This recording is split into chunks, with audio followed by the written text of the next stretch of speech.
maybe if I can't There we go. All right. Oh.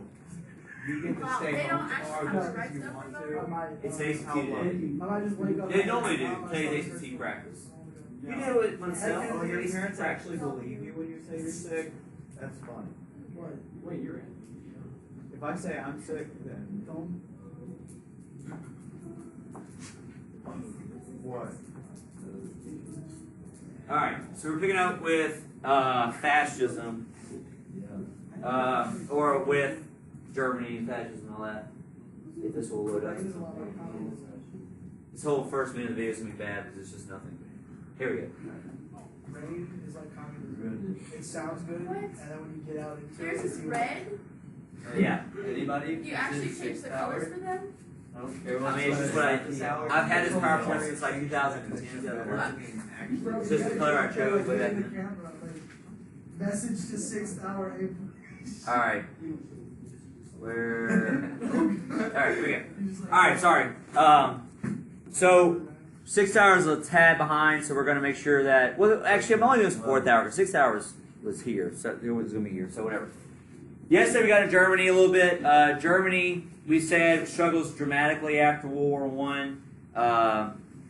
Treaty of Versailles puts it in bad conditions. They have hyperinflation there.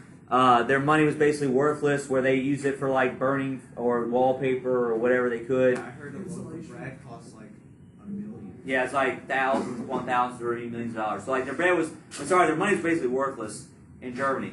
And so there's a lot of disgruntled people in general that are in Germany after World War I. Their economy's in the tank, just everything's bad. We got into this yesterday about the Weimar Republic. We said that the government that was in charge during that time period was called the Weimar Republic, spelled W-E-I-M-A-R. How do you pronounce it? Weimar. Yeah, like Volkswagen. Basically, every W in German is a V. So anyway, They're weird. this was the government that was established after the Kaiser was exiled, but it was set up to fail basically. And as I was getting to this yesterday too, does Germany have a history with democracy? Nope. So when times get tough, they're not going to think we need to see this through. They think that democracy is not working, so we're going to need to get a guy in here who could be a stronger leader, Doesn't right? have a history with the United Monarchy. Right. So that's the kind of thing they have. So that brings up Adolf Hitler. Adolf Hitler was a regular soldier during World War One. Go ahead and close. I think everybody's come back. He almost got killed. So World War One, he was just a regular soldier, nobody special, wasn't even an officer, just a regular guy serving in World War One. Like a basic, he's a corporal or something. He's basic soldier. So anyway, he comes out of World War One disgruntled like many other folks were and very upset, and so he ends up joining this little party called the Nazi Party. So he ends up joining this political party that already existed, the Nazi Party. And in the Nazi Party, he's going to quickly rise through the ranks and become a leader of it within about a year. So early 20s, he's emerging as this leader within the Nazi Party that he didn't create, he just joined. But he had great oratory skills, great speaker, communicate well with people. One of the ways that he was very effective is that he communicated to a lot of people's hate with Jews and other minority groups. So everybody was very in bad shape. So he essentially taps into a lot of that anger and says, they're looking for somebody to blame, right? So they basically blame, Jews or other minority groups for like, this is why we're struggling because of the things they do, the things they did, so on and so forth. And it's all unfounded, but basically a lot of that racism already existed. That racism was already there going back decades. The Jewish people are always seen as outsiders within Europe overall. They were very easy targets. What's that? It goes back centuries. Right. So it's not a new phenomenon. And Jews didn't show up just this past decade. Jews have been around for centuries at this point. So anyway, the point is that people are looking for somebody to blame. Jews and other minorities are just easy scapegoats, and that's who they end up blaming. He does try to stage a coup against the government in 1923. It's at this. Go ahead. This place in South Germany, it fails, and because this revolution fails, he ends up going to jail. So in the early 20s, Hitler's in jail. While he's in jail, he writes his famous book, Mein Kampf. So while in jail, he writes this very famous manifesto, Mein Kampf, which means my struggle. So while in jail, he writes his very famous manifesto, Mein Kampf, or Mein Struggle, which basically he lays out the problems of Germany, what Germany needs to do to fix itself. He talks about having a strong leader, or a Führer, or Der Führer. He talks about having a leader, or Der Führer, take over Germany, having one strong guy to lead them back into prosperity. So he talks about having a Der Führer, or a Führer, take over and lead them into prosperity. He talks about issues like there's a master race. He talks about the Aryan race, spelled Aryan. The Aryan race being the master race, which is a lot of these northern European types.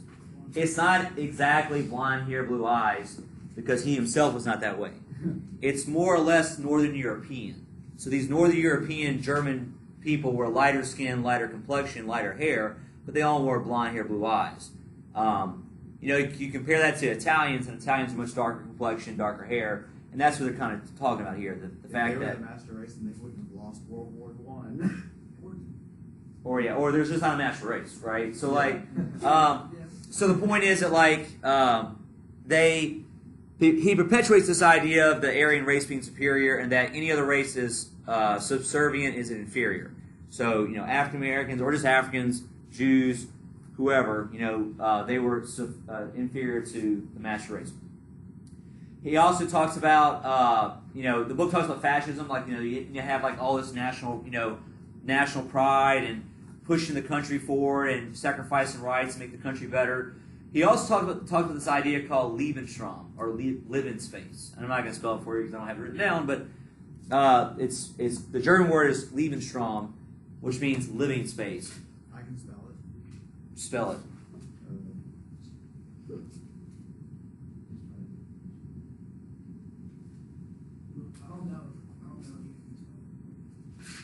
No, I read it in a book before.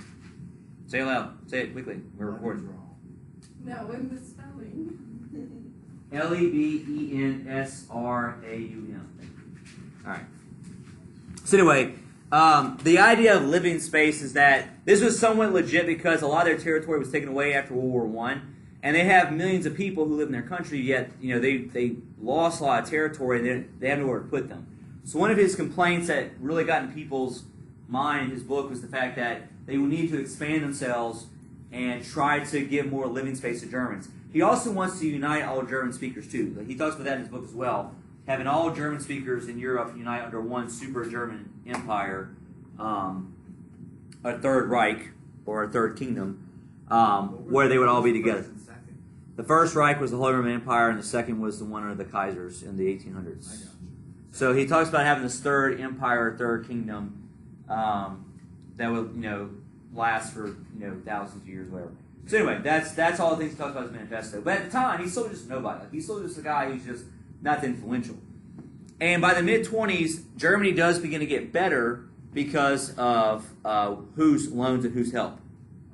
The United States. So the mid-20s, Germany does begin to get slowly better economically. And so the Nazis are still going to be around, but Hitler's ideas are still not that prominent because their economy's getting better and their government's doing okay. Well, then you fast forward at 1929, and then the crash happens, and our payments stop, so what happens to Germany?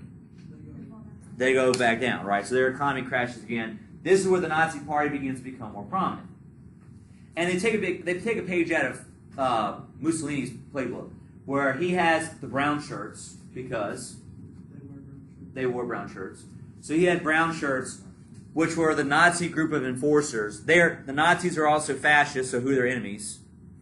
Communists and socialists. Right, so they go around and they intimidate these other political groups. And through a series of elections in the early 30s, eventually the Nazis develop the dominant control over the government by 1932. So in 1932, the Nazis take over their German parliament. And so whenever you have control, you get to pick the chancellor, and so they pick who is chancellor? Hitler. So Hitler actually comes in through a little bit more legit way. He doesn't march on Berlin and make himself chancellor or whatever. They do have elections. It's through intimidation, but they have elections, and then eventually he's selected as chancellor. A year later, there's a fire in the German parliament, and then in that crisis, he gives himself dictatorial powers and he never lets it go. So in 1933, he makes himself the Führer, or the leader of Germany, and he'll be the dictator of Germany until he dies in 1945. It's an awful convenient circumstance to have a parliament burning. Right. And this is the Nazi flag. I'm sure you all know the Nazi flag. That's actually not a German symbol. It's like a Hindu, Indian symbol that they took and used for their flag. But it's that's the flag for them. So anyway, what you want to be aware of is that the Italians and the Germans are both fascists. They do fascist-like behaviors with their government, and they both elect or they both support a leader because both countries were doing what in the 20s and 30s. Why do they support a dictator in both countries? Oh, because our economy. The economy's bad and they were struggling, right? Both Italy and both Germany. All right, Japan. Japan's different. We've already kind of addressed Japan to some degree. They're not fascist, but they're going to be controlled by an ultra-conservative military. So their government's controlled by multiple people from ultra-nationalist, ultra-conservative military. They're going to still have this somewhat like constitutional monarchy structure. Their emperor was Hirohito, so this has got him right here. Hirohito was their emperor. They regarded him with godlike status. So he was a god among the Japanese. So yeah, I remember them saying like it was ironic how he was thought of his people as a god, and then whenever he had to talk to MacArthur was like a whole foot taller. Right. So anyway, he's the guy in charge, but he is not really calling any shots. He's not the guy who's like making decisions for Japan. He's a figurehead for the most part. He can make decrees and he can do some things, but as far as policy goes, as far as government goes, they still have a parliament and they still have a prime minister, and their prime minister calls more of their shots. So the guy that you're going to know for World War II is not there yet. He's not going to become the prime minister of Japan until the early 40s. A guy named Tojo, T-O-J-O. Tojo doesn't take over until sometime later, but just be aware that basically the military and military leaders are running the government throughout the 30s, which is why they've already decided to attack what country? China, right? So in the early 30s, we know they attacked China. And they also are on the hunt for certain raw materials they lack. Oil, tin, and iron. So they lack certain important raw materials like oil, tin, and iron.